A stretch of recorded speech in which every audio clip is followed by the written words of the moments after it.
questions, please leave your hands up. I'll get you. All right, you bet. Obviously, going to the fourth quarter, 14-13, and in a fight, and so tip the cap to USF for fighting, but also there's many things that we look at that are things we got to definitely clean up. We talked down in the locker room about learning the lessons about the things that didn't go right, but also understand if we just keep fighting, good things can happen. And in the fourth quarter, staying away from the penalties and turnovers, it's amazing what can happen. And so defense did a nice job forcing some field goals, and just as we went through the game there in the fourth quarter, I think those were key. So us scoring touchdowns and finishing drives, other than the fumble, which was certainly unfortunate. Again, a lot of things we need to clean up. Guys got to do a better job when they make a big play. You got to tuck it away. All the things we work on, all the things we discuss, going to be a lot to learn from. And so excited about the challenge, the opportunity, because that's what this is. And I think you need games like this, and this isn't a wake up call or nothing like that. It's nothing like that. It's just just keep raising the standard. I think this game last year was an important one, that propelled them last year, and it'd probably be the same thing this year. That's my hope. Thanks. Questions? Let's start in the front left, Chase. Right here. What are some of the things that you do in practice with ball security, limiting turnovers, and is that something that'll be more of a focal point this coming week? Yeah, I mean every day there's something, but Tuesdays is a big time priority. We start the week off with that. There's other things. I mean it is we talk about the ball as a program, and how important it is taking care of it, and also getting it. And so really we won't have to raise the level of how much we stress it, because we stress it significantly. And so it's guys just learning, that when you make a big play, there's people behind you, they're chasing you, they're coming from all angles, and we got to do a better job being conscious of that. And this guy's got out of their game a little bit, and got a little loose with it. So we'll watch on film. I don't know exactly how the fumbles were created, but a lot of the things we talk about, I think, are what happened. Stand on the left side, Nick. Yeah, I don't think we saw Elijah Pritchett on offense until about 6 minutes left.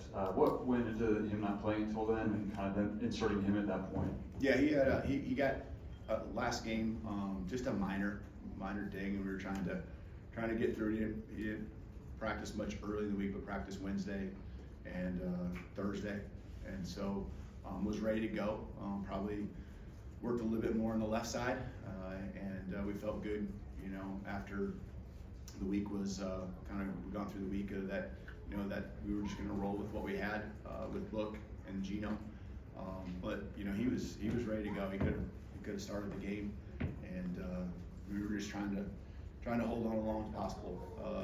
Just try to keep him 100% healthy. He got through just fine tonight, and I think we're going to be in better shape, offensive line wise, going into next week. So it was a little touch and go there at some points during the week with a few different guys. Jump to the right side. Let's go to Katie. Side right up here. Yeah, thank you. Just kind of building off that, how did you see the offense shift and change in that final 6 minutes when you came to the game and kind of things opened up? Yeah, it was just not having penalties, not being behind the chains. You guys saw it too, and it's hard to call a game. It's hard to overcome, second long, third and long situations. And so, we had to learn some lessons the hard way tonight. There's no doubt about it. 2 touchdowns that are called back, because of holding calls, and obviously the turnover inside the 5-yard line. But when we did hold and we were, moving the ball forward, good things were happening. But we have to be able to do it on consecutive plays over and over and over again, and have sustained drives. And so, last week we probably didn't get put in that position to where we had to sustain drives, right? We were explosive. The ball was down the field.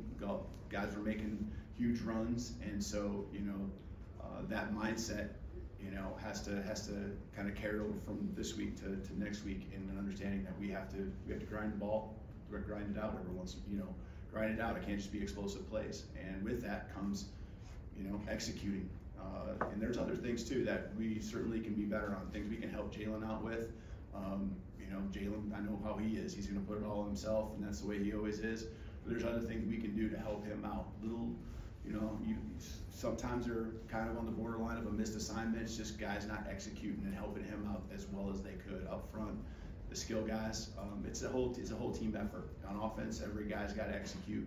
Everyone's got to do their job for it to go clean. Let's go to Mike on the left side here. On some of those penalties, I think we saw you get a little bit heated, with the officials. Just for us that haven't watched you, over the years, just how often does it happen, and what were you seeing on some of those that was getting to you? Yeah,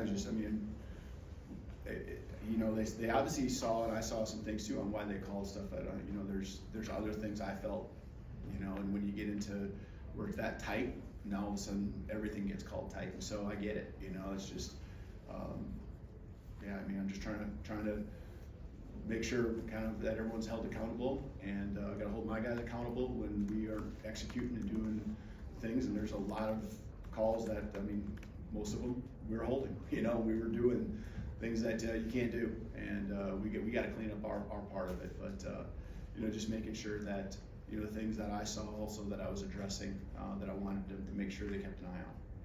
Got a few questions in the middle. Let's start with Steven right here. Coach, on the touchdown run, Jam Miller, just saw the passion and how he's fighting to get in the end zone. What does he bring this offense from that perspective, his passion as a running back? Yeah, he's just really quiet when he doesn't like to say too much, but when he gets a chance to touch the ball, we see what can happen. You don't get to see it a lot in practice because it's different tempos. The scrimmages, we've seen times where what you saw tonight, him getting loose and making those guys miss. I love the cutback. He did it early enough to where really, there was a lot of chance for the defender to make a play. So he's explosive. He can run inside. He can run outside. Did a nice job all around. And I know he'll take it super hard too with the one turnover he had there too. So he's got a fire in his eyes, and he came back. Wanted the ball, and that's what I love about him. That's what I love about a lot of our guys. They want to get back in there, they want to get back in the fight and go help the team. Let's go to the back of the room, Mario. Coach, towards the end of the game, there's a couple times there were some momentum starters, I would say, or momentum with Ryan Williams having that big touchdown catch, and also too with Jalen DeBoer stepping up with that big punt return, kickoff return. I guess to have those guys be so young and make plays like that when it's really needed, how impressive is that? Yeah, a lot of new faces, young, and even some just guys coming into this program that have really helped us out. And the foundation is still all the guys that have been here. They understand the standard, they understand that, and the leadership down in the locker room, whether it's halftime, whether it's the end of the game, holding each other accountable, including themselves, but also showing that, hey, we can be better. Look what would happen if we just played our game and did our job and did it the right way.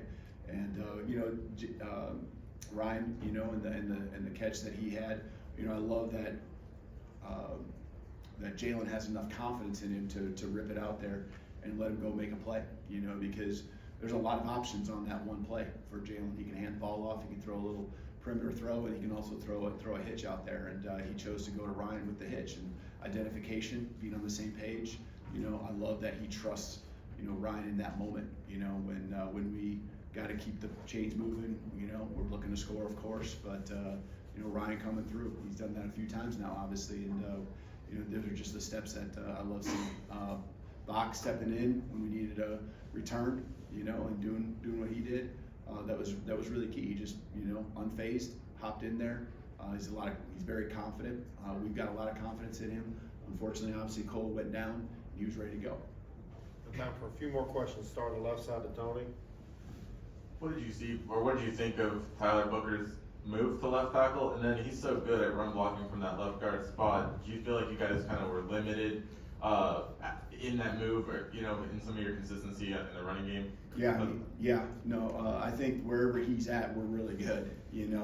I'm sure he's going to look at it and learn a lot about playing tackle, just with the number of snaps he's played in his career, versus guard, and didn't worry too much about him at all. I think a lot of it is just the number of reps that they've had together, and it was just pretty much this week for a few practices, and it showed. It showed that we weren't on the same page with different things and different calls, and so, they gotta tighten that up, but Book certainly provides a punch and impact wherever he's at. When he's inside, it's just the firmness of the pocket, the run blocking, the push off the line of scrimmage. It's strong, and when he was outside today, I didn't really worry too much about, a rush and a one-on-one. I thought he looked really good in practice. I was excited on Tuesday when he took some reps there, and, we've rotated a lot of different groups, or multiple groups of guys in different spots, throughout the week, but he looked good there, and I was very confident going into tonight with him at left tackle. Jump to the right side, Charlie.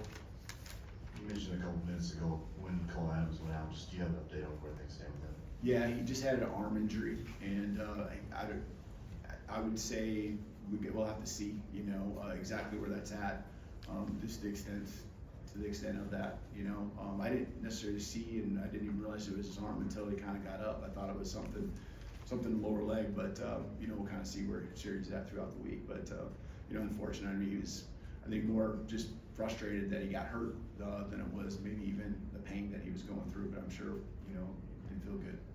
All right, last question, Ryan, here in back. Coach, the way your team finished tonight, what does that say about your team? What have you learned about your team, and how does that carry forward to the next week and weeks ahead? Yeah, I'm not going to ever question. I told them this, and they're going to question the want to, and the way they practice. They practice hard. The energy, in the locker room before the game. I mean, they wanted to go out there, and I felt like there was a lot of guys straining out there. It's a word we use a lot to make plays, to finish. Sometimes we're straining too much, and we got to understand that you can't make that push in the back, or you can't tug the jersey in that split second of a hold. And those moments were the ones that cost us a lot of momentum, a lot of big plays. And so in the locker room, we talked about learning from it, and there's some great lessons on learning that if we just stay in the fight and we just keep playing and live to see another down, it's amazing what this team can accomplish. And so remember this time when it was 14-13, I believe that's what it was, and you just kept swinging, you just kept playing, and I'm proud of that. That's what it's going to take to win some close games, even if they're not pretty, because all wins aren't going to be that way. Thank you, Coach. Awesome. Appreciate it. Thank you both.